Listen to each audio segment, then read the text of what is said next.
The Sao Paulo Grand Prix is underway.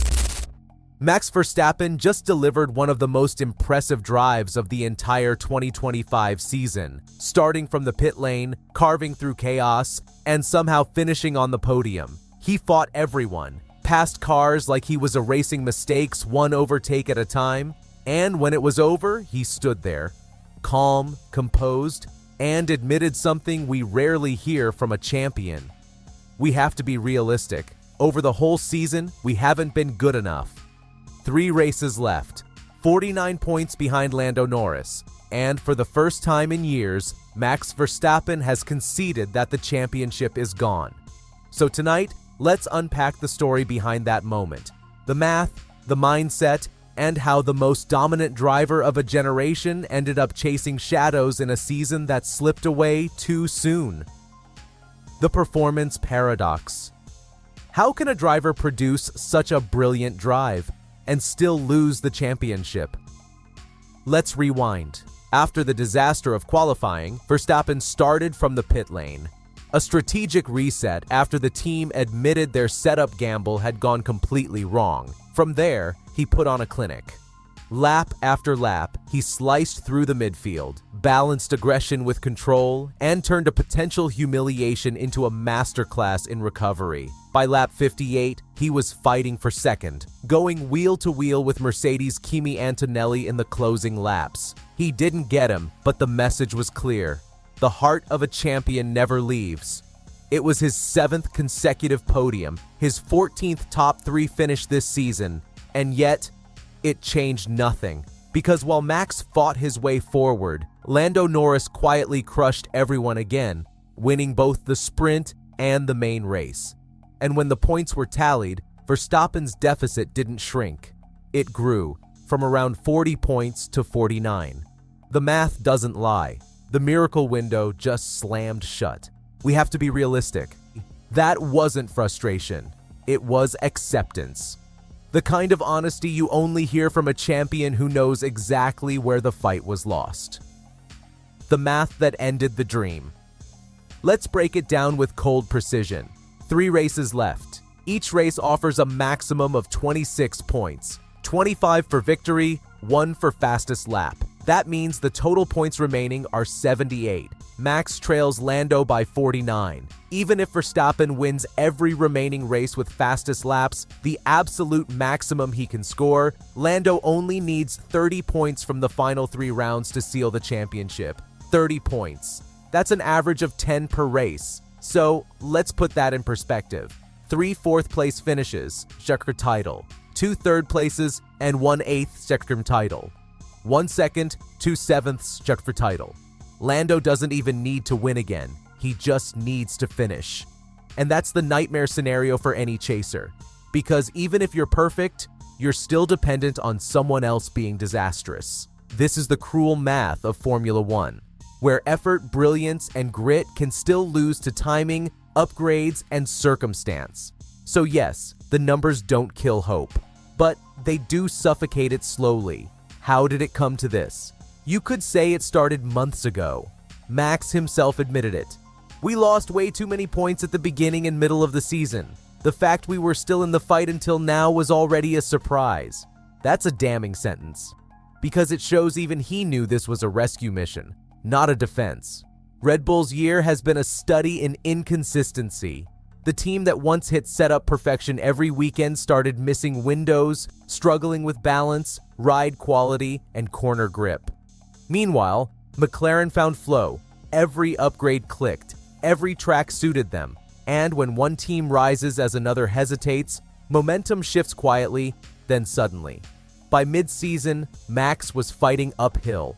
He still delivered wins in Italy, Azerbaijan, and the US. But when the car dipped, the losses came heavy. And the points bled away faster than anyone realized. Then came Sao Paulo. The setup gamble that broke everything.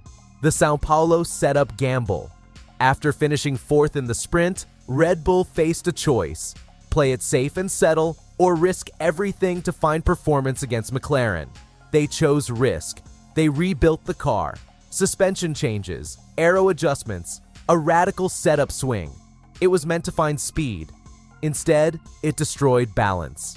Max qualified P16, his first Q1 elimination since Sochi 2021. Helmut Marko called it a bad direction. Laurent Mekies called it a painful price for risk, and Max had to start from the pit lane. Yet, even then, he didn't throw blame. He said, "We don't settle for second. We always try to find more. It didn't work out in qualifying, but it made the car better for the race." That's the essence of Verstappen. Brutal honesty mixed with relentless optimism. He'll call it as he sees it, then go out and fix it anyway. The champion's mentality. It's rare to see a driver handle defeat this gracefully, but that's what makes this version of Max Verstappen different. He's realistic, not bitter, mature, not delusional.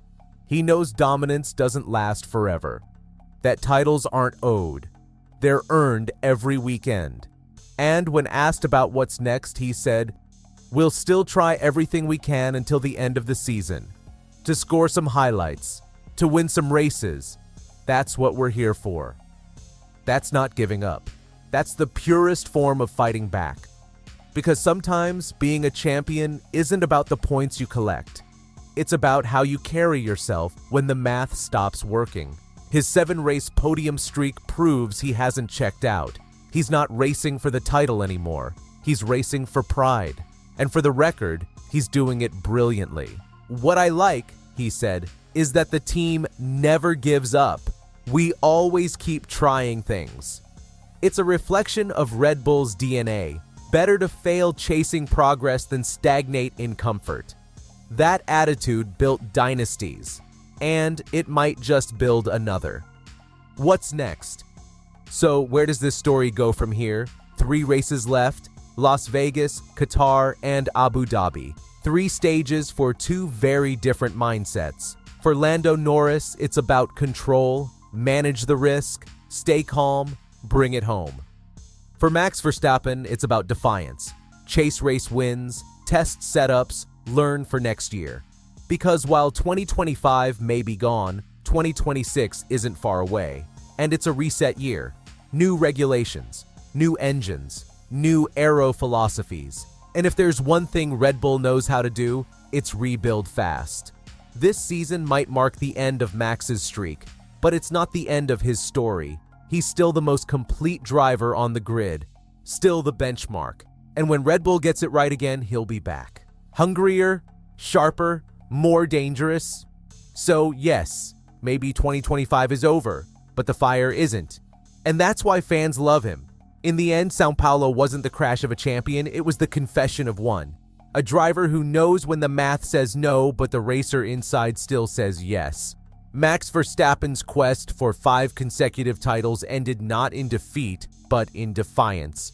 He fought from the pit lane to the podium, gave everything he had, and still found grace in failure.